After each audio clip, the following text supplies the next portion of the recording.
Guys teacher prank பாத்துருவோமா? Hello madam, Pragadeesh அவங்க அம்மாங்களா? ஆமாங்க மேடம், சொல்லுங்க.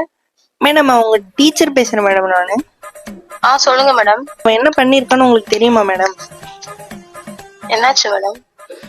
ஒரு 4ஆம் கிளாஸ் படிக்கிற பொண்ணுகிட்ட அவன் என்ன வேர்ட் சொல்லியிருக்கான்னு தெரியுமா உங்களுக்கு? என்ன சொல்லியிருக்கான்? பாப்பா பாப்பா எனக்கு லைஃப் தாப்பான்னு சொல்லியிருக்கான் மேடம். ஐயோ, சொல்லியிருக்கான். அப்படிலாம் சொல்ல மாட்டானே. அப்ப நாங்க எதுக்கு மேடம் பொய்யா சொல்றோம்? உங்க பையன் பண்ணது எவ்வளவு பெரிய தப்பு தெரியுமா? சரிங்க மேடம், இதுக்கப்புறம் பண்ண மாட்டான். என்ன மாட்டான், அவங்க அப்பா கிட்ட சொல்லி கண்டிஷன் பண்றேன். இம்போசிஷன் எழுதிட்டு வரணும், ஓகேங்களா? என்ன நீங்க மேடம் பண்ண எழுதணும்? தப்புக்கு உங்க பையனும் எழுதணும், நீங்களும் எழுதணும். பாப்பா பாப்பா பாப்பா பாப்பா எனக்கு லைஃப் தராதப்பா எனக்கு லைஃப் தராதுப்பா அப்படின்னு 10 தடவை எழுதிட்டு வாங்க நாளைக்கு ஸ்கூலுக்கு.